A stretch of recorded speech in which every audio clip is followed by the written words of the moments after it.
24 días. 24 noches contando las grietas del techo del hospital, respirando ese aire que huele a desinfectante y a soledad. 24 días sin ver mi casa, sin tocar mis cosas, sin sentir el aroma de mi café matutino. Cuando finalmente el doctor me dio el alta, lo único que quería era llegar a casa y encontrar los brazos de mi hija Martina esperándome. ¡Qué ingenua fui! El taxi me dejó en la puerta y algo estaba diferente. Las cortinas de mi sala estaban corridas de una manera que yo nunca las dejaba. Había un carro desconocido en mi entrada, un sedán gris que ocupaba mi lugar de siempre. Mis piernas todavía temblaban por la debilidad, pero conseguí caminar hasta la puerta con mi pequeña bolsa del hospital. Toqué el timbre de mi propia casa. La puerta se abrió y ahí estaba él. Carlos, mi yerno, con esa sonrisa que nunca me convenció del todo. Pero esta vez era diferente. No había calidez, no había el saludo fingido de siempre. Me miró de arriba abajo como si fuera una extraña indeseable. Olga, dijo mi nombre como si le supiera amargo. No esperábamos que salieras tan pronto. ¿No esperaban? ¿Mi propia familia no esperaba que yo regresara a mi hogar? Hola, Carlos. ¿Dónde está Martina? Necesito descansar, el viaje del hospital me agotó. Intenté pasar, pero él no se movió de la entrada. Su cuerpo bloqueaba completamente el paso. Mira, Olga, tenemos que hablar. Las cosas han cambiado mientras estabas ausente. Su voz tenía un tono que nunca había escuchado antes. Frío. Calculado. Mis padres van a vivir aquí ahora. Tú vas a tener que acostumbrarte a la nueva situación. Las palabras cayeron sobre mí como agua helada. ¿Sus padres? ¿En mi casa? ¿La casa que construí con mi esposo durante 30 años de trabajo? No entiendo, Carlos. Esta es mi casa. Yo vivo aquí. Vivías, me corrigió. Ahora las cosas son diferentes. Mientras estabas internada, Martina y yo tomamos algunas decisiones importantes. Por el bien de todos. Fue entonces cuando apareció ella. Mi hija. Mi Martina. La niña que crié, que alimenté, que consolé durante cada pesadilla, cada dolor de corazón, cada fracaso. Salió de mi cocina cargando una caja de cartón. Una caja con mis cosas adentro. Mamá, dijo sin siquiera mirarme a los ojos. Ya empaqué algunas de tus cosas más importantes. Pensé que sería más fácil así. Mi corazón se detuvo. Mi propia hija había estado empacando mis pertenencias como si yo hubiera muerto. Como si ya no existiera. Martina, ¿qué significa esto? Esta es nuestra casa, tu casa de la infancia. ¿Cómo puedes hacer esto? Por primera vez me miró directamente. Sus ojos estaban duros, fríos. No reconocí a la niña que una vez me trajo flores del jardín cada domingo. Mamá, necesitas entender la realidad. Carlos y yo tenemos gastos. Los niños necesitan estabilidad. Los padres de Carlos necesitan un lugar donde vivir, y tú ya no puedes manejar esta casa sola. A tu edad, después de lo que pasó en el hospital. Tuve neumonía. No perdí la cabeza. Mi voz se quebró, pero ellos permanecieron inmutables. En ese momento, apareció una mujer mayor desde mi sala. Una mujer desconocida, usando mi delantal, el delantal que mi difunto esposo me regaló en nuestro 10º aniversario. Lo llevaba puesto como si fuera suyo. ¿Esta es la madre de Martina?, preguntó la extraña con una sonrisa falsa.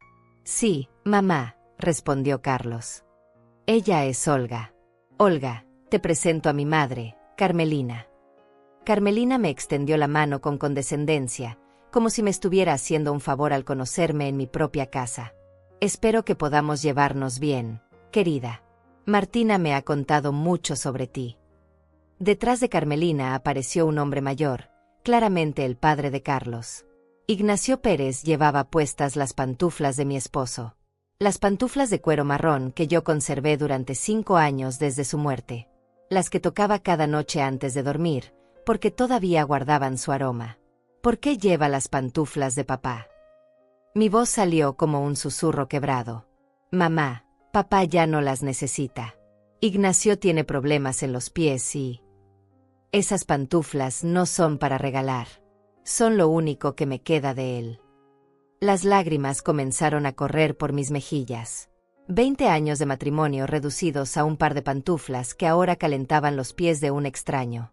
Cálmate, Olga. Carlos habló como si le estuviera hablando a una niña berrinchuda. No puedes aferrarte a cosas muertas para siempre. Fue entonces cuando escuché la voz más desgarradora de todas. Mi nieta Sofía, de apenas 7 años, corrió hacia mí desde el pasillo. Abuela Olga. Regresaste. Sus pequeños brazos se aferraron a mis piernas como si su vida dependiera de ello. Por un momento, el mundo recuperó sentido. Mi nieta me amaba. Mi nieta me había extrañado. Sofía, ven acá inmediatamente. La voz severa de Martina cortó nuestro abrazo. Te dije que te quedaras en tu cuarto. Pero es la abuela Olga, mamá. La extrañé mucho. La abuela Olga ya no vive aquí, cariño. Ya te lo expliqué. Los ojos de Sofía se llenaron de confusión y lágrimas. ¿Por qué no puede vivir aquí? Esta es su casa. Porque las cosas cambiaron, pequeña. Ahora los abuelos Pérez viven con nosotros. Martina tomó a Sofía de la mano y la jaló hacia adentro. Dile adiós a tu abuela. No quiero decirle adiós. Quiero que se quede. La voz de mi nieta gritando mientras la arrastraban adentro fue como un cuchillo en mi pecho. Carlos cerró la puerta parcialmente, dejando solo una rendija. Mira, Olga, ya arreglamos todo para que te puedas quedar en un lugar más adecuado para tu situación. Un lugar donde puedan cuidarte mejor. Un asilo. Las palabras salieron como veneno de mi boca. Un hogar de adultos mayores. Muy bonito. Con actividades y atención médica las 24 horas. Yo no necesito que me cuiden. Esta es mi casa. Ya no, Olga. Mientras estabas en el hospital, Martina firmó algunos papeles. Como tu hija y única heredera, tenía derecho a tomar decisiones sobre tu bienestar. El mundo se tambaleó bajo mis pies. ¿Qué papeles? Carlos me mostró un folder con documentos. Mi vista aún estaba borrosa por las lágrimas, pero pude ver mi firma. O algo que se parecía a mi firma. Transferencia de propiedad por incapacidad temporal. Todo muy legal. Todo por tu propio bien. Yo nunca firmé eso. Claro que sí. En el hospital. ¿No recuerdas? Estabas muy medicada, pero el doctor dijo que era importante que firmaras. Las imágenes borrosas regresaron a mi mente. Un hombre con traje visitándome en el hospital. Papeles que me dijeron que eran para el seguro médico. Mi mano temblando mientras firmaba, confiando en que mi familia me protegía. Me engañaron. Te protegimos, corrigió Carlos. A tu edad, después de lo que pasó, ya no puedes vivir sola. Es por tu seguridad. Carmelina apareció nuevamente, ahora cargando mi tetera favorita, la de porcelana blanca con flores rosadas que mi esposo me trajo de nuestro viaje a Puebla. ¿Dónde pongo esto, Martina? No combina con mi vajilla. Ponla en la caja de donaciones, Carmelina. Mañana viene el camión de beneficencia. No. Grité con una fuerza que no sabía que aún tenía. Esa tetera fue un regalo de mi esposo. Mamá, ya basta con el drama. Son solo cosas. Solo cosas. 30 años de matrimonio, 40 años criando a mi hija, 70 años de vida, reducidos a solo cosas que estorbaban en mi propia casa. Carlos abrió más la puerta y me empujó la caja hacia afuera. Aquí están tus cosas más importantes. Las fotos familiares, algo de ropa, tus medicinas. El resto ya lo estamos organizando. La caja era pequeña. Toda mi vida cabía en una caja que no pesaba más de 10 kilos. Quédense cómodos, les dije con una sonrisa que me sorprendió a mí misma. Mientras puedan. ¿Qué quieres decir con eso? Carlos frunció el ceño. Nada, hijo. Solo que disfruten la casa. Después de todo, ahora es suya. Algo en mi tono debe haberlo inquietado, porque me miró con desconfianza. Pero yo solo sonreí más ampliamente. Una semana después, murmuré para mí misma mientras tomaba la caja, la sorpresa que guardaba en silencio los dejaría en pánico total. El hotel barato olía a humedad y a sueños rotos.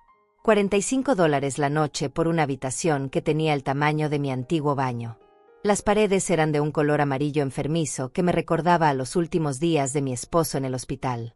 Pero era lo único que podía permitirme con los pocos ahorros que tenía en mi cuenta personal. Me senté en la cama angosta y abrí la caja que contenía los restos de mi vida. Ahí estaba la foto de mi boda con Eduardo.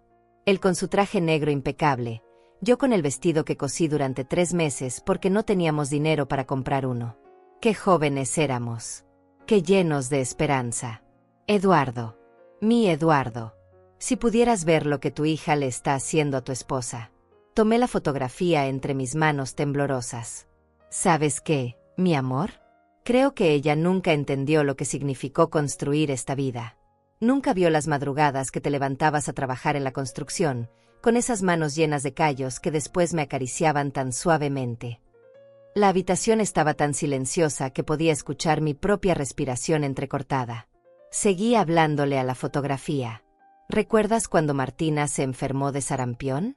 Tenía 5 años y la fiebre no le bajaba. Vendimos tu reloj, el único regalo que te había dado tu padre, para pagar al médico privado. Lo vendimos sin dudarlo porque era por ella. Y ahora me bota de la casa como si fuera basura. Las lágrimas cayeron sobre el vidrio del portarretratos. 30 años construyendo esa casa ladrillo por ladrillo. Eduardo trabajaba de día en la construcción y de noche hacía trabajitos extras. Yo cosía ropa para las vecinas, vendía tamales los fines de semana, ahorraba cada centavo. Recordé el día que finalmente terminamos de pagar la hipoteca. Eduardo llegó del banco con el título de propiedad en las manos, gritando como un niño: «Ya es nuestra, Olga. Ya es completamente nuestra». Esa noche celebramos con una botella de vino barato y bailamos en la sala vacía mientras planeábamos dónde pondríamos cada mueble. Martina tenía 15 años entonces. La recuerdo parada en la escalera, mirando cómo sus padres locos bailaban abrazados. Se rió tanto que le dolió el estómago. «Mis papás están chiflados», le dijo a su amiga por teléfono después. «Pero los amo». ¿Dónde quedó esa niña? ¿En qué momento mi hija se convirtió en esta extraña que me miraba como si fuera un problema a resolver? El teléfono de la habitación sonó. Por un segundo absurdo, pensé que podría ser Martina llamando para disculparse, para decirme que todo había sido una pesadilla terrible. «Diga». «Olga, soy Valentina. ¿Dónde estás, mujer? Fui a tu casa y está llena de gente extraña». Valentina Flores. Mi amiga de toda la vida. La única persona en el mundo que todavía me llamaba por mi nombre con cariño. Estoy en el Hotel San Rafael. Valentina. Habitación 204. ¿Qué haces en un hotel? ¿Qué pasó? Ven, por favor. Necesito contarte algo. Media hora después, Valentina estaba sentada en la única silla que tenía la habitación. Había traído café en vasos desechables y pan dulce de la panadería de Don Ramón. Su cara se fue descomponiendo mientras le relataba todo lo que había pasado. «No puedo creerlo, Olga. Martina realmente hizo eso». Vi sus ojos. Valentina. No había ni un ápice de remordimiento. Me miraba como si yo fuera, como si fuera un problema que finalmente había resuelto. «¿Y los papeles que firmaste en el hospital?» No recuerdo haber firmado nada sobre la casa. Solo recuerdo a un hombre con traje que dijo que era del seguro médico. Yo estaba muy débil, muy confundida por las medicinas. Valentina frunció el ceño. «Eso no suena legal, Olga. No puedes transferir una propiedad así nada más». Pero lo hicieron. Y ahora están ahí, viviendo en mi casa, durmiendo en mi cama, usando las cosas de Eduardo como si fueran suyas. Las pantuflas de Eduardo. Valentina suspiró. Ella sabía lo que esas pantuflas significaban para mí. Había estado ahí el día del funeral, me había visto aferrarme a ellas como si fuera mi última conexión con él. Valentina, durante 40 años le di todo a esa niña. Todo. Cuando quiso estudiar arte y Eduardo pensaba que era una pérdida de dinero, yo lo convencí. Cuando se enamoró de Carlos y nosotros veíamos que ese muchacho no era bueno para ella, callé mis dudas. Cuando tuvieron problemas económicos, les di mis ahorros sin preguntarles para que los necesitaban. Lo sé, Olga. Lo sé. ¿Sabes cuántas noches me quedé despierta cuando tenía fiebre de bebé? ¿Cuántas veces cancelé mis propios planes para cuidarla cuando estaba enferma? ¿Cuántos sacrificios hice para que ella nunca sintiera que le faltaba algo? Mi voz se estaba quebrando otra vez. Valentina se acercó y me tomó las manos. Y ahora resulta que todo eso no significa nada para ella. Que los años que dediqué a criarla, a amarla, a protegerla, no vale ni siquiera el respeto básico de dejarme morir en mi propia casa. No hables de morir, Olga. ¿Por qué no? A los 70 años, ¿qué me queda? Pasar mis últimos años en algún hogar para ancianos, viendo televisión todo el día y esperando que alguien me visite los domingos. Te queda mucho, Olga. Te queda la verdad. La verdad. La verdad de lo que realmente pasó. Esos papeles, esa transferencia. Algo huele mal ahí. Y si huele mal, es porque está podrido. Valentina tenía razón. Algo no cuadraba en toda esta situación. Carlos había sido demasiado específico con los detalles legales. Demasiado preparado. Como si hubiera estado planeando esto desde antes. Mañana vamos a investigar, continuó Valentina. Vamos a ir al registro de la propiedad, vamos a hablar con abogados, vamos a averiguar exactamente qué firmaste y si es válido. ¿Con qué dinero, Valentina?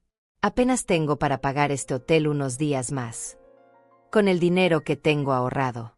Con el dinero que me dejó mi difunto esposo para casos de emergencia. Y si esto no es una emergencia, no sé qué es. Por primera vez en días, sentí algo parecido a la esperanza. Pero Valentina, ¿y si descubrimos que todo es legal? ¿Y si realmente mi propia hija tenía derecho a hacer esto? Entonces pelearemos de otra manera. Pero algo me dice que aquí hay gato encerrado, Olga. Los hijos no votan a sus madres de la noche a la mañana, no importa qué papeles hayan firmado. Esa noche, acostada en esa cama extraña, mirando el techo manchado de humedad, hablé una vez más con la fotografía de Eduardo. Mañana empiezo a pelear, mi amor. No sé cómo, no sé con qué fuerzas, pero no voy a dejar que se salgan con la suya. No después de todo lo que trabajamos por esa casa. No después de todo lo que sacrificamos por nuestra hija. El silencio de la habitación era espeso, pero por primera vez no se sentía derrotado. Se sentía expectante.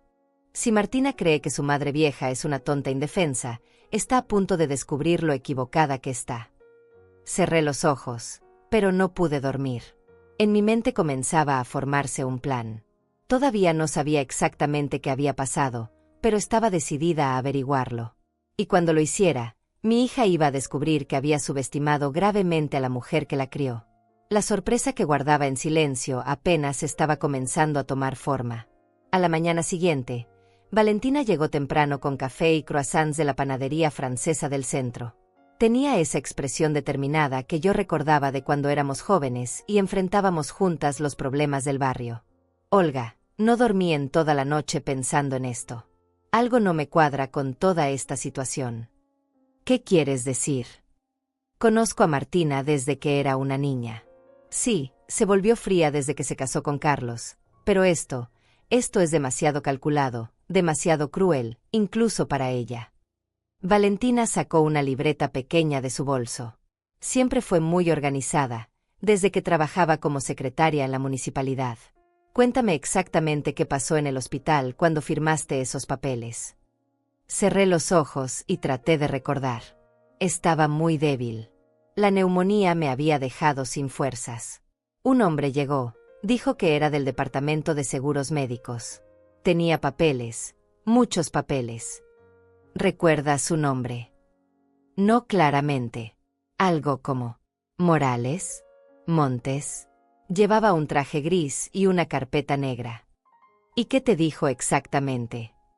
Que necesitaba actualizar mi información del seguro médico para garantizar que el tratamiento estuviera cubierto. Que era rutinario, que todos los pacientes tenían que firmarlo. Valentina escribía furiosamente. ¿Estaba Martina presente? No en ese momento. Había salido a comprar medicina.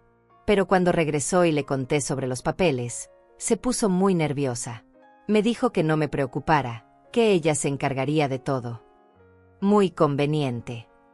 ¿Qué quieres decir? que tu hija no estaba cuando firmaste, pero apareció justo después para tranquilizarte. ¿No te parece sospechoso?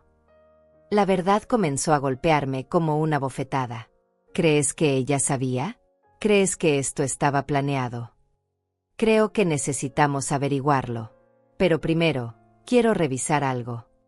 Valentina sacó su teléfono y marcó un número. ¿Fernando? Soy Valentina Flores. ¿Puedes hacerme un favor? Necesito que revises las transacciones bancarias de una cuenta. Sí, es importante. Fernando era su sobrino. Trabajaba en el banco donde yo tenía mi cuenta de ahorros desde hacía 20 años. ¿Qué cuenta?, me preguntó Valentina. Le di el número de mi cuenta y la escuché dar los datos por teléfono. Después de unos minutos, colgó con la cara pálida. Olga, siéntate. ¿Qué pasó? Tu cuenta de ahorros. La que tenía $15,000. ¿Qué tiene mi cuenta? Está vacía. El mundo se detuvo. ¿Cómo que está vacía? Hace una semana, se hicieron 3 retiros grandes. $5,000, $5,000 y $5,000. Todos autorizados con tu firma. Yo no autoricé esos retiros. Estaba en el hospital. Lo sé, pero según el banco, los retiros fueron hechos por tu representante legal, con poder notarial. ¿Qué poder notarial? Yo nunca le di ningún poder a nadie. Olga, creo que ese papel que firmaste en el hospital no era solo sobre el seguro médico. La habitación comenzó a dar vueltas. Me senté en la cama antes de caer. $15,000. Los ahorros de toda una vida. El dinero que Eduardo y yo habíamos guardado centavo por centavo para nuestra vejez. Esto significa que... Mi voz se quebró. Significa que te robaron, Olga. Tu propia hija y tu yerno te robaron. Las lágrimas corrían por mis mejillas, pero esta vez no eran solo de tristeza. Era rabia. Una rabia que comenzaba a crecer desde lo más profundo de mi estómago. Pero hay algo más, continuó Valentina. Fernando me dijo algo extraño. Esos retiros no fueron hechos en efectivo. ¿Qué quiere decir? Fueron transferencias electrónicas. A una cuenta de una empresa llamada Desarrollos Inmobiliarios Pérez. ¿Pérez? Como el apellido de Carlos. Exactamente como el apellido de Carlos. Ahora todo empezaba a tomar sentido. La frialdad de Carlos cuando llegué del hospital. La manera tan preparada en que me habló sobre los papeles. La presencia inmediata de sus padres con sus cosas ya instaladas. Esto estaba planeado desde antes, susurré. Mucho antes. Probablemente desde que te enfermaste. Pero ¿cómo supieron que iba a enfermarme? No lo supieron. Pero cuando te enfermaste, vieron la oportunidad perfecta. Valentina se acercó y se sentó a mi lado. Olga, esto ya no es solo sobre tu casa. Esto es fraude. Esto es robo. Esto es un crimen. ¿Pero cómo lo demostramos? Ellos tienen papeles firmados por mí. Papeles que firmaste bajo engaño, estando medicada y débil. Eso no es consentimiento válido. ¿Y mi dinero? Tu dinero fue a parar a la empresa de Carlos. Eso es evidencia. Por primera vez en días, sentí que podía respirar profundamente. No estaba loca. No estaba imaginando cosas. Me habían robado, me habían estafado, me habían traicionado de la manera más cruel posible. ¿Qué hacemos ahora? Ahora vamos a pelear, Olga. Pero lo vamos a hacer inteligentemente. ¿Cómo? Primero, vamos al registro de la propiedad a verificar exactamente qué se transfirió y cuándo. Segundo, vamos con un abogado para reportar el fraude. Y tercero. Valentina hizo una pausa dramática. Tercero, vamos a investigar esa empresa, Desarrollos Inmobiliarios Pérez. Porque algo me dice que tu casa no es la única propiedad que han adquirido últimamente. ¿Qué quieres decir? ¿Has notado cuántas casas del barrio han cambiado de dueño últimamente? ¿Cuántas familias mayores se han mudado voluntariamente? Ahora que lo mencionaba, se había notado algo raro. Los Martínez de la esquina se habían mudado hace 2 meses. Dijeron que habían vendido para irse con sus hijos. Los García también se fueron el mes pasado. Y los Rodríguez la semana antes de que yo me enfermara. ¿Crees que? Creo que tu yerno y tu hija están involucrados en algo mucho más grande que solo robarte tu casa, Olga. Creo que están ejecutando un plan para apropiarse de varias propiedades del barrio. La idea era aterrorizante y fascinante al mismo tiempo. Pero ¿por qué nuestro barrio? ¿No has visto los rumores sobre la nueva línea de metro? ¿Sobre el centro comercial que quieren construir? En 5 años, este barrio va a valer el triple. Por supuesto. Los desarrolladores siempre llegan antes que las noticias oficiales. Compran barato cuando nadie sabe que el barrio va a revalorizarse. Entonces no me escogieron solo porque soy su familia, murmuré. Te escogieron porque eres vulnerable, porque confías en ellos, y porque tu propiedad está perfectamente ubicada. ¿Y las otras familias? Probablemente fueron convencidas de vender por diferentes métodos. A ti te tocó el método de la traición familiar. La rabia que sentía ahora era diferente. Ya no era solo dolor personal. Era indignación por todas las familias que habían sido engañadas, por todos los ancianos que habían sido despojados de sus hogares. Valentina, si esto es cierto, si realmente están estafando a todo el barrio. Entonces no solo vas a recuperar tu casa, Olga, vas a salvar a toda la comunidad. Me levanté de la cama con una energía que no había sentido en semanas. ¿Cuándo empezamos? Ahora mismo. Pero Olga, tienes que estar preparada. Si estamos en lo cierto, Carlos y Martina no van a rendirse fácilmente cuando descubran que estamos investigando. Que no se rindan. Yo tampoco me voy a rendir. Pueden ponerse peligrosos. Valentina, me quitaron mi casa, me robaron mis ahorros, me separaron de mi nieta, y me tiraron a la calle como si fuera basura. ¿Qué más me pueden hacer? Tienes razón. Vamos a recuperar todo lo que es tuyo. Y vamos a asegurarnos de que paguen por lo que hicieron. Mientras nos preparábamos para salir, miré una vez más la fotografía de Eduardo. Ya no estoy sola en esto, mi amor. Ya no estoy indefensa. Y mi hija está a punto de descubrir que la mujer que crió no se va a quedar callada mientras la destrozan. La primera parte de mi plan de venganza estaba tomando forma. Pero esto era solo el comienzo. El registro de la propiedad estaba ubicado en un edificio gris y sombrío del centro de la ciudad. Valentina y yo llegamos temprano, armadas con todos los documentos que pude reunir sobre mi casa. La empleada, una mujer joven con lentes gruesos, nos atendió con una mezcla de profesionalismo y compasión cuando le expliqué mi situación. Necesito ver todos los registros de mi propiedad en los últimos 3 meses, le dije entregándole mi identificación. Después de revisar en el sistema durante varios minutos, frunció el ceño.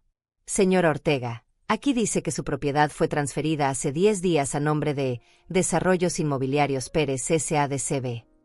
¿Una sociedad anónima?, preguntó Valentina. No a nombre de Carlos Pérez directamente. No, señora. Está registrada a nombre de la empresa. Y según estos documentos, la transferencia se hizo por incapacidad temporal del propietario original, con poder notarial. ¿Puede mostrarnos esos documentos? La empleada dudó un momento. Normalmente estos registros son confidenciales, pero tratándose de que usted es la propietaria original. Nos mostró una carpeta con varios papeles. Mi corazón se detuvo al ver mi firma en documentos que jamás recordaba haber visto. Pero había algo más. Otros nombres. Otras propiedades. ¿Qué son estos otros documentos?, pregunté señalando las páginas adicionales. Oh, estas son todas las propiedades que han sido transferidas a la misma empresa en los últimos 6 meses. Valentina y yo intercambiamos miradas. ¿Cuántas propiedades? Déjeme contar. 1, 2, 3, 14 propiedades en total. 14. Mi voz salió como un graznido. Todas en el mismo barrio. Sí, todas en la colonia San Rafael. Parece que esta empresa está adquiriendo muchas propiedades en esa zona. ¿Y todas por incapacidad temporal?, preguntó Valentina con sarcasmo. No todas. Algunas fueron ventas voluntarias, otras por deudas fiscales, y algunas como la suya, por poderes notariales. ¿Puede darnos los nombres de los otros propietarios? La empleada miró a su alrededor nerviosamente.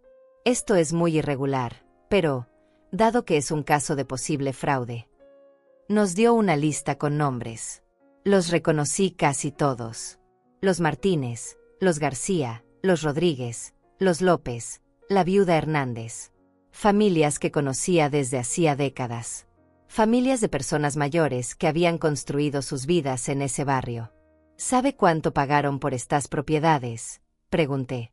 Según los registros, el promedio fue de $30,000 por casa. $30,000. Valentina prácticamente gritó. Esas casas valen al menos 120,000 cada una.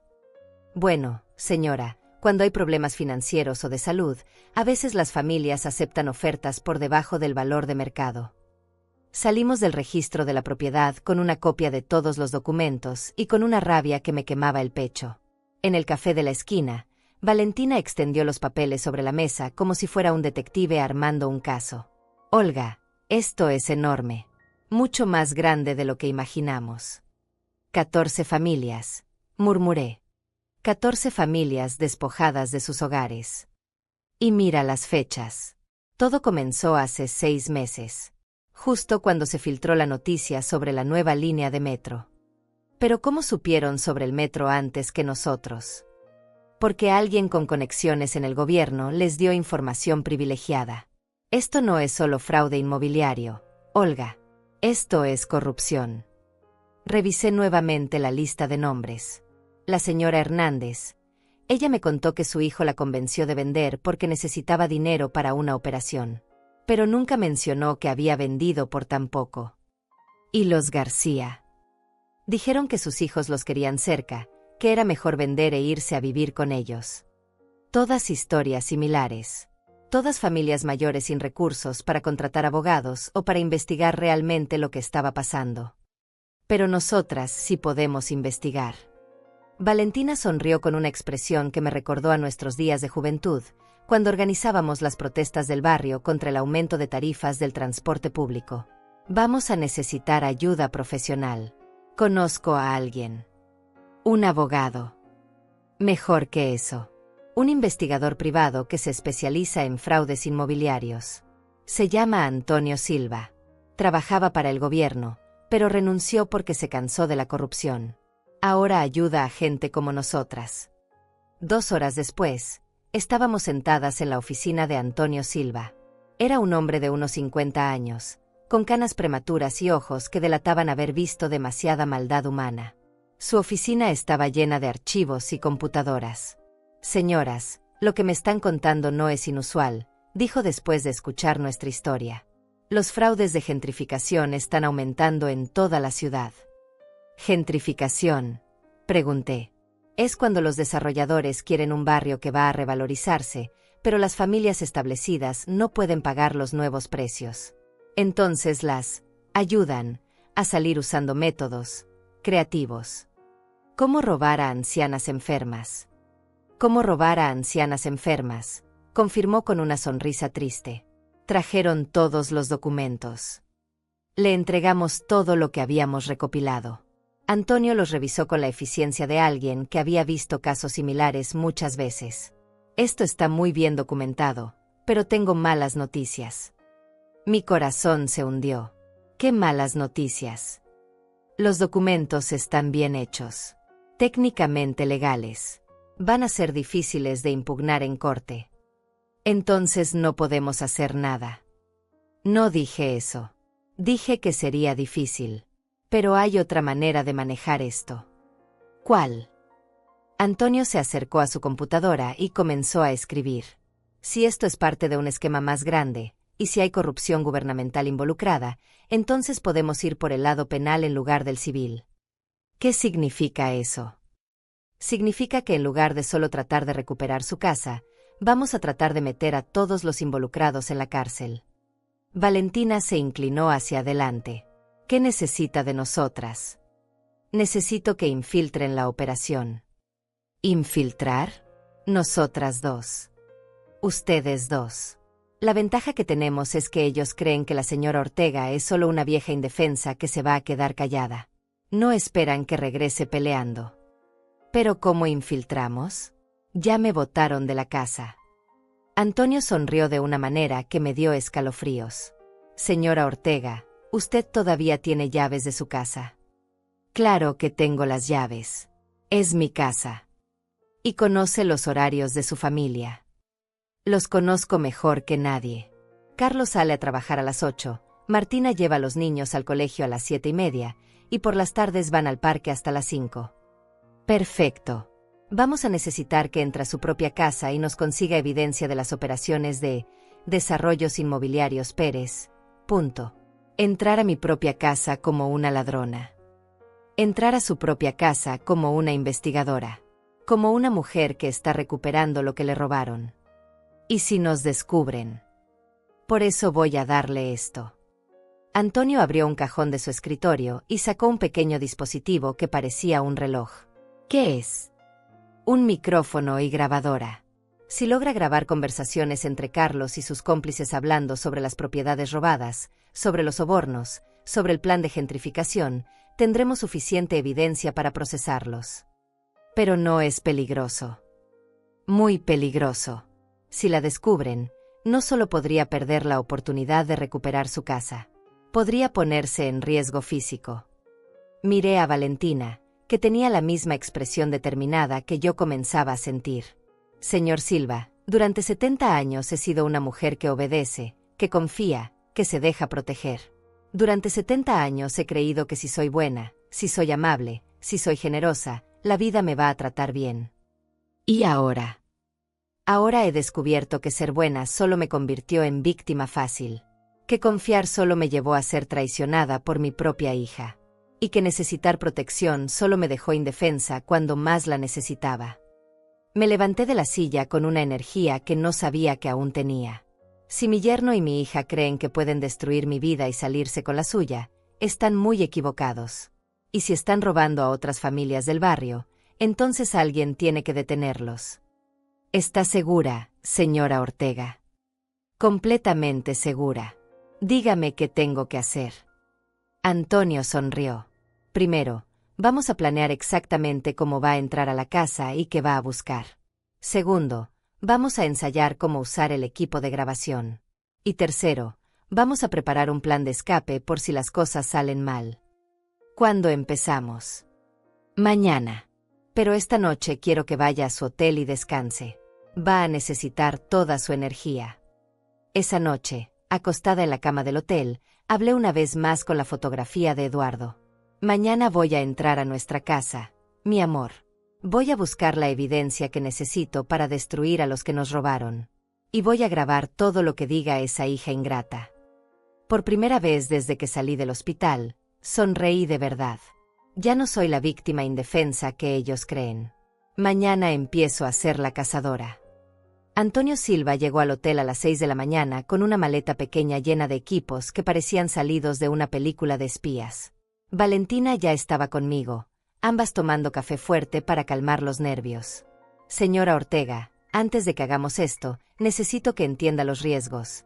Antonio desplegó un mapa del barrio sobre la pequeña mesa. Si la descubren dentro de la casa, van a saber que usted está investigando. Y gente que roba 14 casas no se va a quedar de brazos cruzados. Ya entendí los riesgos ayer, respondí con más firmeza de la que sentía. Dígame qué tengo que hacer. Antonio sacó el dispositivo que parecía un reloj de su maleta. Esto es una grabadora de alta tecnología. Se ve como un reloj normal, pero puede grabar hasta 8 horas de audio con calidad perfecta. Me mostró cómo encenderla y apagarla presionando 2 botones al mismo tiempo. Es muy importante que no se olvide de encenderla antes de cualquier conversación importante. ¿Y cómo voy a provocar conversaciones importantes? Ese es el plan más delicado. Carlos probablemente tenga reuniones en su casa sobre los próximos pasos del proyecto. Necesitamos que esté ahí cuando esas reuniones ocurran. Valentina frunció el ceño. ¿Pero cómo va a saber cuándo van a tener reuniones? Por eso va a tener que vigilar la casa durante varios días. Observar patrones, horarios, visitantes frecuentes. ¿Varios días? ¿Dónde me voy a esconder? Antonio sonrió. En la casa de Valentina. Está a 3 cuadras de distancia. Perfecta para vigilancia.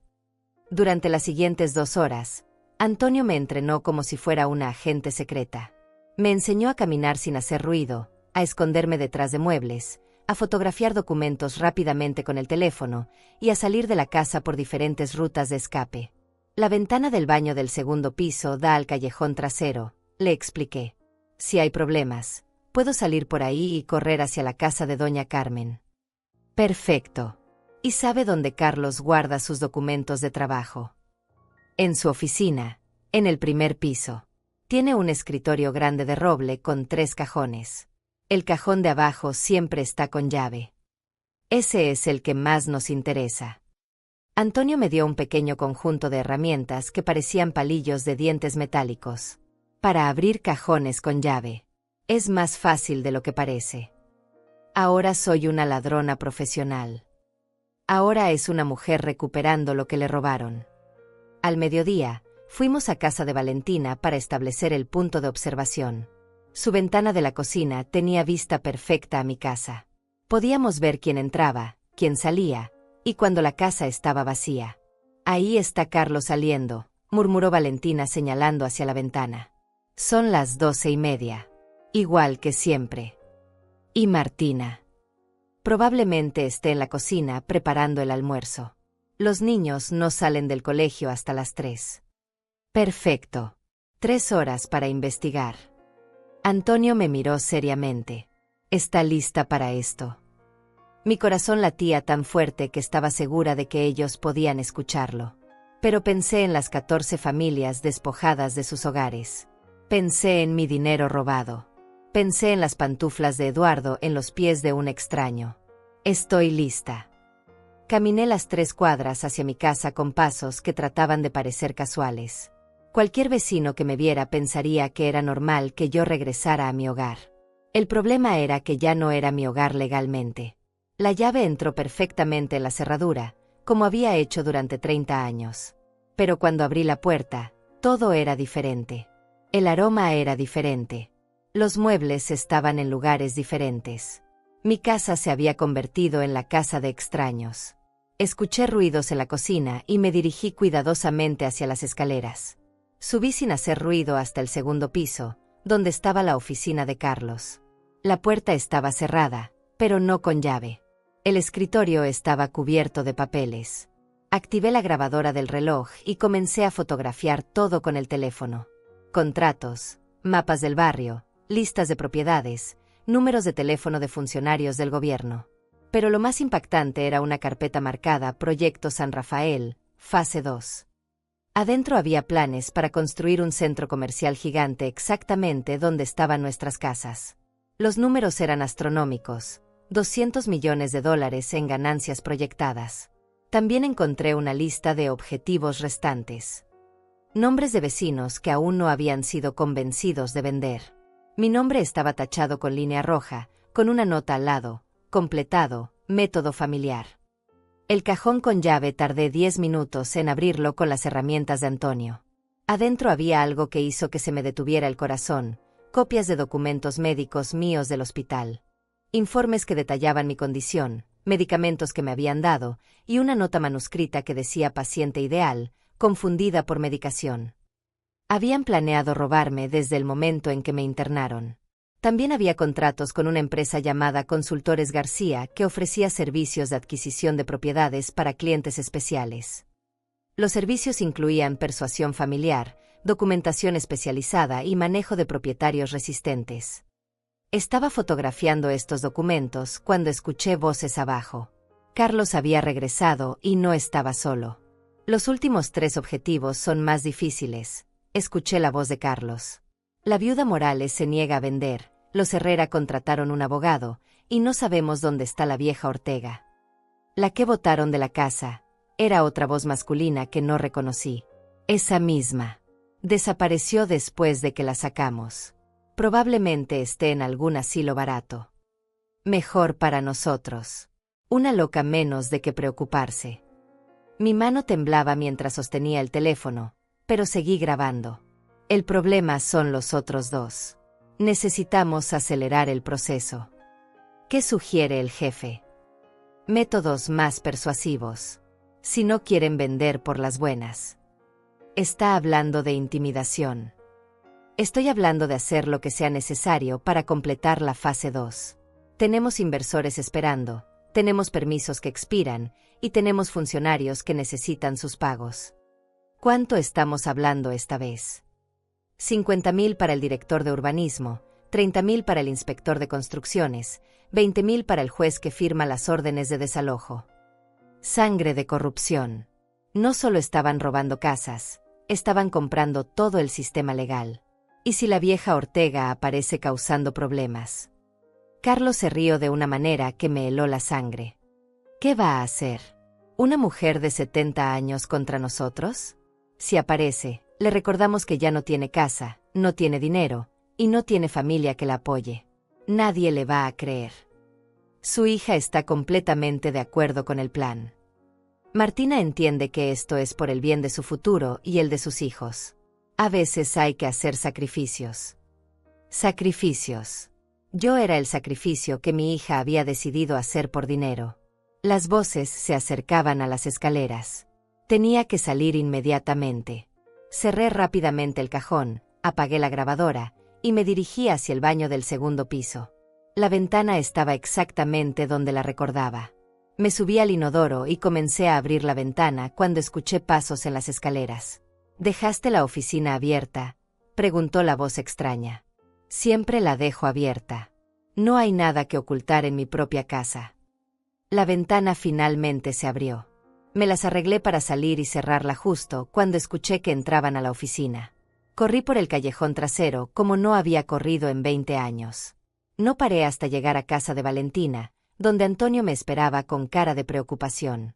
¿Cómo le fue? Conseguí todo, dije jadeando.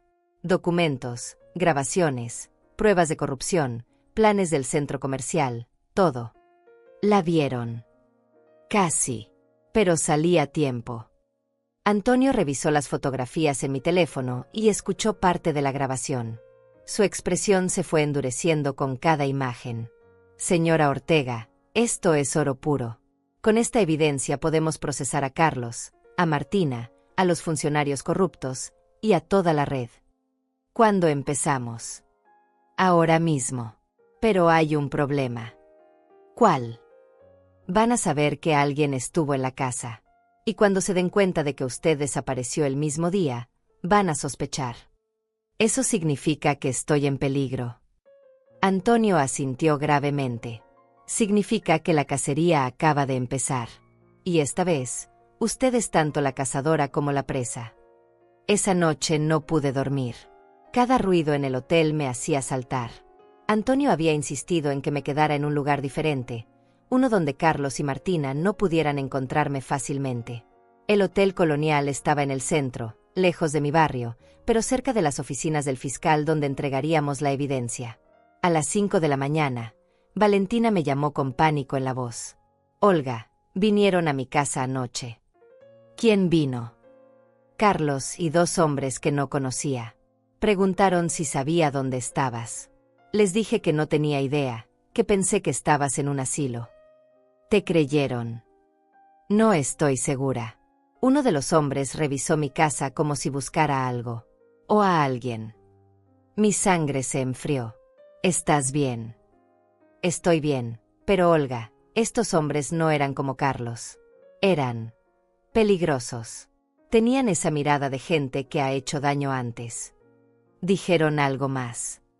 Carlos dijo que si aparecías, que le avisara inmediatamente, que era por tu propio bien, y que estabas confundida, y podrías lastimarte. Lastimarte. Sus palabras exactas fueron, la vieja está perdiendo la cabeza. Podría hacerse daño a sí misma o a otros si no la encontramos pronto. Punto. Entendí inmediatamente lo que estaba pasando. Si algo me ocurría, Carlos ya tenía la narrativa preparada, la pobre anciana confundida que tuvo un accidente porque estaba mentalmente inestable. Valentina, no vuelvas a tu casa por unos días. ¿Dónde voy a quedarme? Con tu hermana en Puebla. Por favor. No quiero que te lastimen por ayudarme. Después de colgar, Llamé inmediatamente a Antonio. Ya empezaron a buscarla, me dijo sin sorpresa. Era de esperarse. ¿Qué hacemos ahora? Aceleramos todo. Hoy mismo vamos con el fiscal. Pero es suficiente evidencia. Con lo que grabó ayer, más los documentos, más las transferencias bancarias fraudulentas, tenemos suficiente para órdenes de arresto. ¿Cuánto tiempo toma eso? Con suerte, 24 horas. El problema es mantenerla viva hasta entonces. Viva. Olga, usted tiene evidencia que puede meter en la cárcel a mucha gente poderosa. Y no solo a Carlos y Martina. Escuchó nombres de funcionarios, montos de sobornos, toda una red de corrupción. Entonces, ¿qué hago? Se queda exactamente donde está. No sale del hotel. Yo voy a traer al fiscal aquí. 2 horas después, Antonio llegó con una mujer de unos 40 años, vestida formalmente, con la expresión seria de alguien que había visto muchos casos de corrupción. Señora Ortega, soy la fiscal Patricia Morales.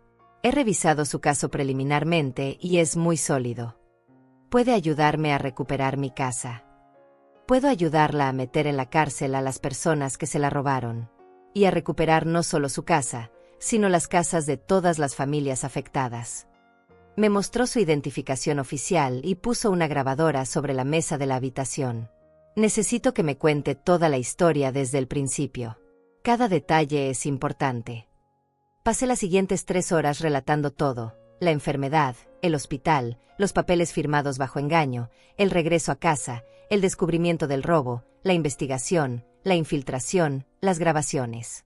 La fiscal escuchaba sin interrumpir, tomando notas continuamente. Cuando terminé, revisó todas las fotografías de los documentos y escuchó la grabación completa. Esto es suficiente para procesar por fraude, extorsión, corrupción de funcionarios públicos y asociación delictuosa, dijo finalmente. ¿Cuándo pueden arrestarlos? Las órdenes estarán listas en 6 horas. Pero tengo que advertirle algo. ¿Qué? Su hija también va a ser arrestada. Ella firmó muchos de estos documentos. Ella autorizó las transferencias bancarias. Ella es tan culpable como Carlos. Por un momento, sentí una punzada en el corazón. A pesar de todo, seguía siendo mi hija. La niña que había criado, que había amado incondicionalmente. ¿No hay manera de? No, señora Ortega. Martina no es una víctima en esto. Ella es una de las cerebros de la operación. La verdad dolía, pero la acepté. ¿Qué necesita de mí? Necesito que se quede aquí, segura, hasta que hagamos los arrestos. Después, necesito que testifique ante el gran jurado. ¿Cuánto tiempo en total? Unas semanas. Tal vez un mes. Y mientras tanto, usted va a estar bajo protección policial. Como si hubiera sido invocado, sonó la puerta de la habitación. Antonio abrió y entraron 2 oficiales de policía en ropa civil. Señora Ortega, somos los detectives Ramírez y Torres. Vamos a estar vigilándola hasta que termine el proceso legal. ¿Vigilándome o protegiéndome? Las 2 cosas, respondió el detective Ramírez con una sonrisa. Carlos Pérez tiene conexiones peligrosas. Ya sabemos que la está buscando. Conexiones peligrosas. La fiscal intervino. Los consultores que contrato no son solo especialistas en fraude inmobiliario. También ofrecen servicios de intimidación física. ¿Quiere decir qué? Quiero decir que si la encuentran antes de que hagamos los arrestos, usted podría tener un accidente muy conveniente para ellos. El miedo que había estado tratando de ignorar finalmente me golpeó con fuerza total.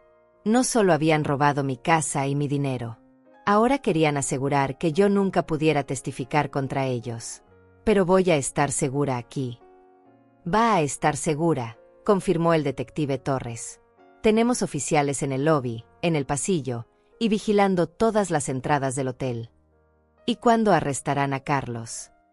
Esta noche, junto con Martina, los funcionarios corruptos, y los consultores, punto. Pero ¿y si no los encuentran? ¿Y si escapan? La fiscal sonrió de una manera que me tranquilizó. Señora Ortega, tenemos sus cuentas bancarias congeladas, sus propiedades embargadas, y vigilancia en todos los aeropuertos. No van a escapar. Esa tarde, sola en la habitación del hotel con los detectives vigilando afuera, hablé con la fotografía de Eduardo por última vez como víctima. Mañana, mi amor, todo va a cambiar. Mañana ya no voy a ser la mujer que fue traicionada y robada. Mañana voy a ser la mujer que recuperó su dignidad. A las 8 de la noche, el detective Ramírez tocó la puerta. Señora Ortega, tengo noticias. Buenas o malas. Buenas y malas. Las buenas: arrestamos a Carlos, a 3 funcionarios corruptos, y a 2 de los consultores, punto. Y las malas: Martina no estaba en la casa. Parece que escapó con los niños. Mi corazón se hundió. ¿Dónde está mi nieta? No lo sabemos todavía, pero la vamos a encontrar. ¿Y si Martina trata de lastimar a Sofía? Su hija es muchas cosas, señor Ortega, pero no creemos que sea capaz de lastimar a su propia hija. Antes tampoco creía que fuera capaz de robarle a su propia madre. Esa noche, por primera vez en semanas, sentí algo parecido a la victoria. Pero también sentí el peso terrible de saber que mi hija se había convertido en una fugitiva de la justicia. La guerra había comenzado oficialmente. Y aunque estaba ganando, el costo personal estaba siendo más alto de lo que había imaginado. La noticia de los arrestos llegó a los periódicos al día siguiente. Red de corrupción inmobiliaria desmantelada por denuncia de anciana, decía el titular principal. Mi fotografía, una imagen vieja que habían sacado de algún documento oficial, aparecía junto a las fotos policiales de Carlos y los funcionarios arrestados. El detective Ramírez me trajo el periódico con el desayuno. Se convirtió en una heroína, señora Ortega. Mire todos estos artículos. Había reportajes en 3 periódicos diferentes. Uno me llamaba La abuela vengadora. Otro titulaba David contra Goliat. Anciana de 70 años derriba imperio de corrupción. El tercero, más sensacionalista, decía traicionada por su propia hija, abuela recupera justicia. ¿Pero qué pasó con Martina? Todavía nada. Pero tenemos una pista. ¿Qué pista? Usó una tarjeta de crédito en una gasolinera cerca de la frontera con Estados Unidos. Vamos tras ella. Y Sofía está bien. Según las cámaras de seguridad, la niña estaba con ella y parecía estar bien. Al menos mi nieta estaba a salvo. Eso era lo único que me importaba en ese momento. ¿Cuándo puedo regresar a mi casa? Hoy mismo, si quiere. Ya liberamos la propiedad. Legalmente, vuelve a ser suya. 2 horas después, estaba parada frente a mi casa con las llaves en la mano. Pero cuando abrí la puerta, no sentí alivio. Sentí una tristeza profunda. Todo estaba revuelto. Los arrestos habían sido dramáticos, según me contó el detective. Carlos había tratado de destruir documentos. Los padres de Carlos habían intentado escapar por la ventana trasera. La casa era un desastre. Mis cosas estaban desperdigadas por todas partes. La fotografía de mi boda estaba en el suelo, con el vidrio roto. Las pantuflas de Eduardo habían sido abandonadas junto a la puerta, como si el viejo Ignacio las hubiera quitado corriendo. ¿Necesita ayuda para limpiar?, me preguntó el detective Torres. No, gracias. Necesito hacer esto sola. Pasé el resto del día recogiendo los pedazos de mi vida. Literal y metafóricamente. Encontré cartas que Eduardo me había escrito durante nuestro noviazgo, tiradas en el baño. Encontré la tetera de porcelana, milagrosamente intacta, escondida detrás de unos libros. Pero lo más doloroso fue encontrar fotografías familiares en la basura. Fotos de Martina de niña, de sus cumpleaños, de su graduación, de su boda. Alguien las había tirado como si fueran desperdicios. Mientras limpiaba, sonó el teléfono. Era la fiscal Patricia Morales. Señora Ortega, tengo noticias importantes. ¿Encontraron a Martina? Sí y no. La encontramos, pero ella se entregó. Se entregó. Llegó esta mañana a la estación de policía con Sofía. Dice que quiere negociar. ¿Negociar qué? Quiere dar información sobre otros casos de fraude a cambio de una sentencia reducida. Otros casos. Parece que esta red operaba en varias ciudades. Su hija tiene información sobre docenas de familias que fueron estafadas. No sabía si sentir alivio porque Sofía estaba a salvo, o más dolor porque mi hija había sido parte de algo aún más grande y cruel de lo que imaginaba. Puedo ver a mi nieta. Sofía está con servicios sociales temporalmente, pero sí, puede visitarla. Y Martina. Está detenida. Su fianza se fijó en $200,000. ¿$200,000? No tengo ese dinero. Señora Ortega, su hija participó voluntariamente en una conspiración que despojó a familias de sus hogares. ¿Realmente quiere pagar su fianza? La pregunta me golpeó como una bofetada. ¿Quería pagar la fianza de la persona que me había robado, traicionado y abandonado? ¿Solo porque era mi hija? No sé qué quiero, admití. Es normal sentirse confundida. Tómese su tiempo para decidir. Esa tarde, Valentina regresó de Puebla y vino a ayudarme a terminar de limpiar la casa. ¿Cómo te sientes estando de vuelta?, me preguntó mientras ordenábamos la cocina. Extraña. Como si la casa fuera mía, pero no fuera mía al mismo tiempo. Va a tomar tiempo sentir que es tu hogar otra vez. ¿Sabes lo más raro, Valentina? Durante todo este tiempo, lo único que quería era regresar a casa. Pero ahora que estoy aquí, me siento vacía. ¿Vacía? Recuperé mi casa, recuperé mi dinero, metí en la cárcel a los que me robaron. Se supone que debería sentirme victoriosa. Pero solo me siento triste. Es porque no solo perdiste tu casa, Olga. Perdiste a tu familia. Perdí la ilusión de que tenía una familia. Valentina dejó de limpiar y se sentó a mi lado en la mesa de la cocina. ¿Vas a visitar a Martina? No sé. Parte de mí quiere gritarle, preguntarle cómo pudo hacerme esto. Otra parte de mí quiere abrazarla y decirle que la perdono. ¿Y cuál parte es más fuerte? La parte que está cansada. La parte que solo quiere paz. Entonces, ¿qué vas a hacer? Mañana voy a ver a Sofía. Después voy a decidir si tengo una hija o no. Esa noche, cené sola en mi mesa por primera vez en más de un mes. La casa estaba silenciosa, pero era un silencio diferente al del hotel. Era mi silencio. Miré la fotografía de Eduardo, ahora de vuelta en su lugar en la repisa. Recuperé nuestra casa, mi amor. Pero creo que perdí a nuestra hija para siempre.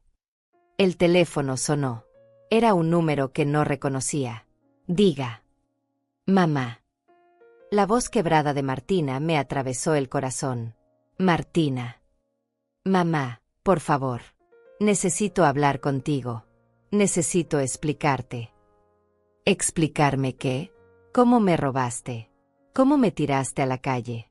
¿Cómo le dijiste a mi nieta que yo ya no podía vivir en mi propia casa? Mamá, por favor, no fue mi idea. Carlos me obligó. Me dijo que si no lo ayudaba, iba a divorciarme y me iba a quitar a los niños. Y por eso traicionaste a tu propia madre. Estaba asustada. No sabía qué hacer. Podrías haberme contado la verdad. Podrías haber confiado en mí. ¿Para qué? ¿Para qué te preocuparas? ¿Para qué trataras de detener algo que era más grande que nosotras? Para que enfrentáramos el problema juntas. Como familia. El silencio en la línea fue largo. Mamá, ¿puedes perdonarme? La pregunta que había estado evitando desde que todo comenzó. ¿Podía perdonar lo imperdonable? ¿Podía perdonar a alguien que había demostrado que el dinero valía más que mi vida? No lo sé, Martina. Todavía no lo sé. Mamá, por favor. Lo que sí sé es que mañana voy a ver a mi nieta. Y voy a asegurarme de que ella esté bien. Después de eso, veremos. Colgué el teléfono con las manos temblorosas. La justicia se había servido. Pero el perdón iba a ser mucho más complicado. El centro de servicios sociales olía a desinfectante y a tristeza institucional. Sofía estaba sentada en una sala de juegos, construyendo algo con bloques de colores, pero sus ojos tenían esa expresión perdida que solo tienen los niños que han visto demasiado drama adulto. Abuela Olga, corrió hacia mí en cuanto me vio. La abracé con una fuerza que probablemente la lastimó, pero no podía soltarla. Era lo único puro que quedaba en toda esta pesadilla. ¿Estás bien, mi amor? Estoy confundida, abuela. No entiendo por qué mamá y papá están en la cárcel. No entiendo por qué no puedo ir a casa. ¿Cómo le explicas a una niña de 7 años que sus padres son criminales? ¿Cómo le dices que la persona que la crió es una ladrona? A veces los adultos toman decisiones muy malas, Sofía. Y cuando eso pasa, tienen que ir a un lugar especial para pensar en lo que hicieron. Como cuando me mandas a mi cuarto. Algo así, pero más serio. ¿Mamá hizo algo malo contigo? La pregunta me partió el corazón. Sí, mi amor. Tu mamá me lastimó mucho. ¿Pero la vas a perdonar? Tú siempre me dices que perdonar es importante. De la boca de los niños. Estoy tratando de perdonarla, Sofía. Pero es muy difícil. Puedo ir a vivir contigo mientras mamá aprende a portarse bien. La trabajadora social, que había estado observando silenciosamente, se acercó. Señora Ortega, podemos discutir esa posibilidad. Sofía necesita estabilidad, y usted es su familiar más cercano disponible. ¿Qué tendría que hacer? Algunas evaluaciones, algunas visitas domiciliarias, papeleo. Pero considerando las circunstancias, sería lo mejor para la niña. Por primera vez en semanas, sentí algo parecido a la felicidad genuina. 3 días después, Sofía estaba de vuelta en lo que había sido su habitación en mi casa. Había decidido que ella se quedaría conmigo hasta que se resolviera la situación legal de sus padres. Abuela, ¿por qué la casa se ve diferente? Porque cuando tu papá y tu mamá vivieron aquí, cambiaron algunas cosas. ¿Te gusta como estaba antes o como está ahora? Me gusta como está ahora, contigo aquí. Esa noche, después de acostar a Sofía, recibí otra llamada de la cárcel. Mamá, por favor ven a verme. La voz de Martina sonaba desesperada. ¿Por qué? Porque necesito que sepas la verdad completa. ¿Cuál verdad? Hay más verdades que no me has contado. Sobre papá. Sobre algo que él me hizo prometer que nunca te dijera. ¿Qué sobre tu padre? Ven, por favor. Hay algo que él quería que supieras si algún día yo te hacía daño. La curiosidad fue más fuerte que el dolor. Al día siguiente, fui a la cárcel de mujeres. Martina se veía terrible. Había perdido peso, tenía ojeras profundas, y su cabello estaba despeinado. Pero lo que más me impactó fue la mirada de su rostro. Ya no era la mujer fría y calculadora que me había echado de mi casa. Era una niña asustada. Mamá, antes de que me odies para siempre, necesitas leer esto. Me pasó un sobre amarillento, claramente viejo. ¿Qué es? Una carta que papá escribió antes de morir. Me la dio y me dijo que solo te la entregara si algún día yo te traicionaba tan gravemente que tú no pudieras perdonarme. Eduardo sabía que ibas a traicionarme. No sabía qué iba a hacer, pero conocía mi carácter mejor de lo que yo pensaba. Abrí el sobre con manos temblorosas. La letra de Eduardo, esa letra que conocía tan bien, llenó mis ojos de lágrimas antes de empezar a leer. Mi querida Olga, si estás leyendo esta carta, significa que nuestra hija ha cometido un error tan grave que está dispuesta a entregarte esto para pedirte perdón. Conozco a Martina. Sé que tiene mi terquedad y tu bondad, pero también sé que el mundo puede endurecerla de maneras que nosotros no pudimos prevenir. Continué leyendo con la voz quebrada. Si ella te ha lastimado, recuerda que también es la niña que nos traía flores del jardín. Si te ha traicionado, recuerda que también es la mujer que lloró en mis brazos cuando su primer novio la dejó. Si te ha robado, recuerda que también es la hija que trabajó todos los veranos para comprarte ese collar de perlas para tu cumpleaños 50. No puedo leer más, le dije a Martina. Por favor, mamá, sigue leyendo. Olga, tú tienes el corazón más grande del mundo. Es tu bendición y tu maldición. La gente se aprovecha de tu bondad, pero también es tu bondad lo que sana heridas que parecen imposibles de sanar. Si nuestra hija ha llegado al punto de entregarte esta carta, significa que el daño que te hizo la está destruyendo por dentro. Dale una oportunidad de redemption, no por ella, sino por la abuela que vas a ser. Los niños necesitan ver que el perdón es posible, incluso después de las peores traiciones. La carta continúa. Mamá. No estoy pidiendo que la perdones inmediatamente. Estoy pidiendo que no cierres tu corazón para siempre. Dale la oportunidad de ganar nuevamente tu confianza, día a día, año a año, si es necesario. Porque el amor entre madre e hija no se rompe con una traición. Se daña, se dobla, se lastima, pero no se rompe completamente a menos que nosotras lo permitamos. Terminé de leer con lágrimas corriendo por mis mejillas. Tu esposo que te amará por toda la eternidad, Eduardo. Martina también estaba llorando. Mamá, no espero que me perdones hoy. No espero que me perdones este año. Pero espero que algún día puedas recordar que sigo siendo tu hija, a pesar de todo lo que hice. ¿Por qué lo hiciste, Martina? ¿Realmente era solo por miedo a Carlos? Al principio sí, pero después me gustó la idea del dinero. Me gustó pensar que mis hijos iban a tener un futuro mejor. Me convencí de que tú estarías mejor cuidada en un hogar para ancianos. ¿Te convenciste o te convenció Carlos? Me convencí yo sola, mamá. Esa es la parte más horrible. Carlos plantó la semilla, pero yo la regué. Nos quedamos en silencio durante varios minutos. ¿Cómo puedo confiar en ti otra vez, Martina? No sé si puedes. Solo sé que quiero pasar el resto de mi vida tratando de ganarme esa confianza nuevamente. ¿Y si no puedo perdonarte? Entonces voy a tener que vivir con eso. Pero voy a seguir siendo tu hija, y tú vas a seguir siendo mi madre, aunque ninguna de las dos sepa cómo manejar eso. Cuando regresé a casa esa noche, Sofía me estaba esperando con un dibujo. Es nuestra familia, abuela.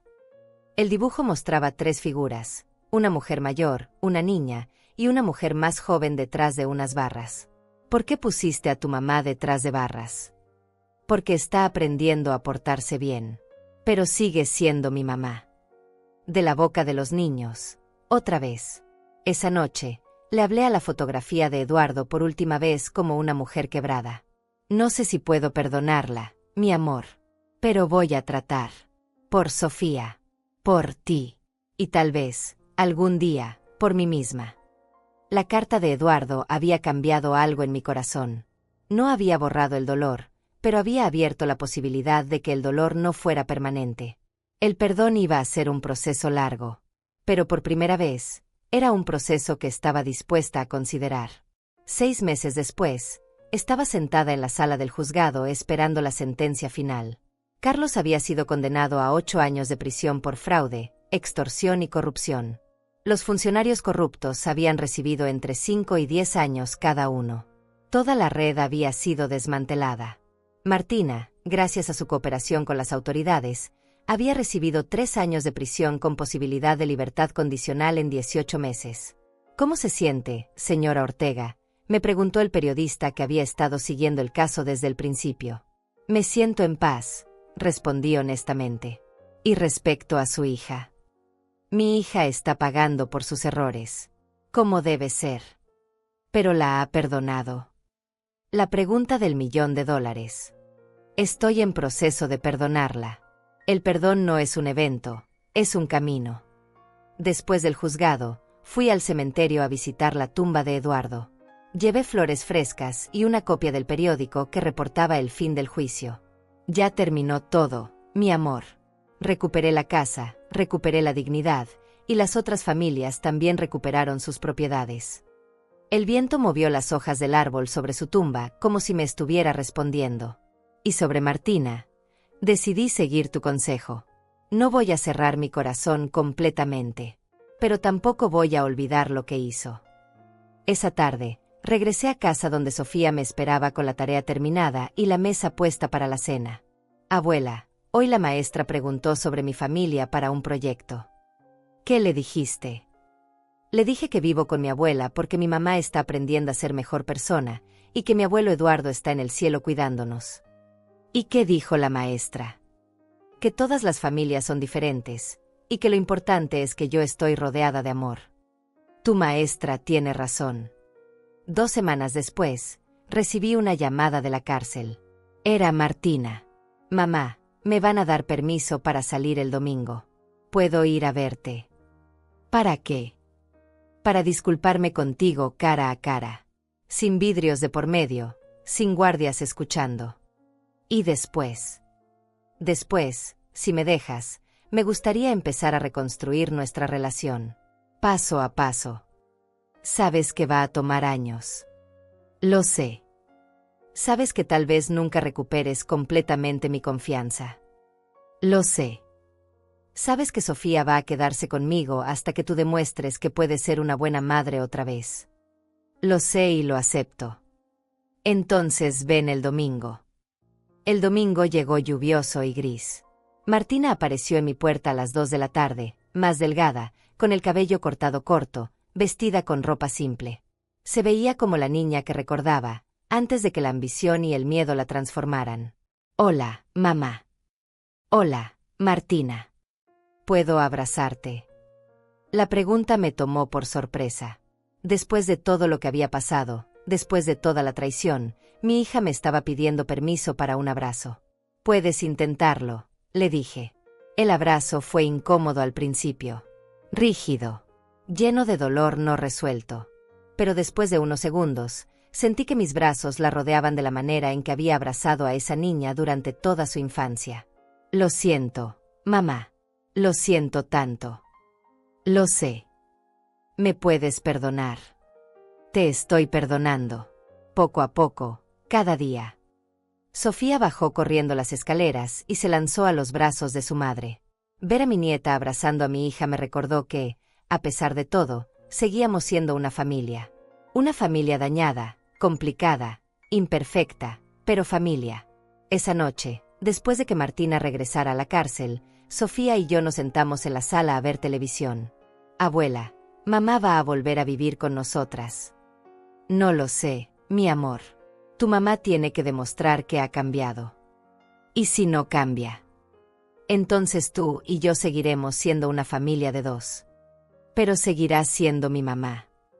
Siempre va a ser tu mamá. Nada puede cambiar eso. 6 meses más tarde, Martina salió de la cárcel en libertad condicional. No regresó a vivir conmigo inmediatamente. En lugar de eso, alquiló un pequeño apartamento a 5 cuadras de distancia. Empezamos lentamente. Cenas los domingos. Visitas al parque con Sofía. Conversaciones cuidadosas sobre temas seguros. Pero también empezamos algo más importante. Empezamos a reconstruir la confianza. Martina consiguió un trabajo en una organización sin fines de lucro que ayudaba a familias que habían sido víctimas de fraude inmobiliario. Irónico, pero apropiado. Un año después de su liberación, me pidió si podía mudarse de vuelta a la casa. ¿Por qué ahora?, le pregunté. Porque creo que finalmente entiendo lo que perdí cuando te traicioné. Y quiero pasar el resto de mi vida asegurándome de que nunca más te sientas sola o abandonada. ¿Y si volvemos a pelear? Entonces vamos a pelear como una familia normal. Con respeto, con amor, y sin traiciones. Hoy, 2 años después de todo lo que pasó, Martina vive nuevamente en la casa. Sofía tiene su familia reunida. Y yo tengo algo que pensé que había perdido para siempre. Una hija que valora a su madre. No todo está perfecto. Todavía hay momentos de tensión, momentos en que recuerdo lo que pasó y siento dolor. Pero también hay momentos de risa, momentos de complicidad, momentos en que veo a la niña que crié brillando en los ojos de la mujer que se equivocó gravemente. El perdón no borró el pasado, pero nos permitió construir un futuro. Y ahora, cuando le hablo a la fotografía de Eduardo antes de dormir, ya no le hablo como una víctima ni como una vengadora. Le hablo como una mujer que aprendió que el amor verdadero es más fuerte que la traición, que la familia no es perfecta pero puede ser reparada, y que nunca es demasiado tarde para empezar de nuevo.